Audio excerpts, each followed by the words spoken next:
तो दोस्तों, भारत का कतर के साथ जो विवाद है वो थमता हुआ दिखाई नहीं दे रहा है, क्योंकि अब कतर की तरफ से भारत के ऊपर एक बैक स्ट्राइक कर दी गई है। दरअसल भारत के 8 पूर्व नेवी अफसरों को लेकर भारत और कतर के संबंध पहले ही गड़बड़ा चुके हैं, क्योंकि कतर ने बिना किसी प्रूफ के भारत के पूर्व 9 सैनिकों को मौत की सजा दे दी है। अब इसके बाद जब भारत सरकार ने जांच पड़ताल करी तो जो कतर एयरलाइंस है वो भारत में जीएसटी की चोरी करती हुए पकड़ी गई, क्योंकि कतर एयरलाइंस के जहाज भारत के अंदर आते हैं और यहां पर भारत की सेवाओं का आनंद लेते हैं, और जब जीएसटी पे करने की बारी आती है तो पेमेंट कतर के हेडक्वार्टर से करवा दी जाती है, जिससे कतर की एयरलाइंस जीएसटी पे करने से बच जाती है। परंतु इसके ऊपर अब कतर की तरफ से भारत पर ही जवाबी कार्रवाई कर दी गई है,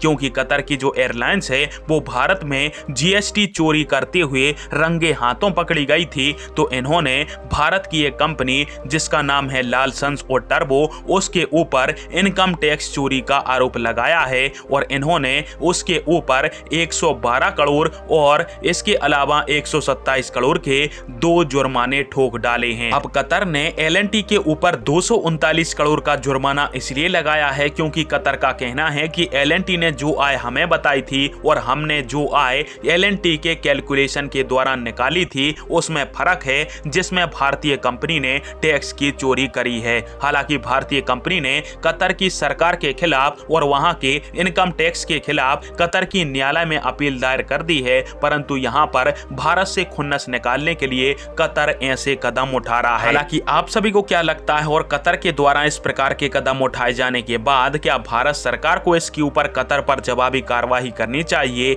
हाँ या ना? कमेंट बॉक्स में फिर आप दीजिएगा। वीडियो देखने के लिए धन्यवाद। जय हिंद, वंदे मातरम।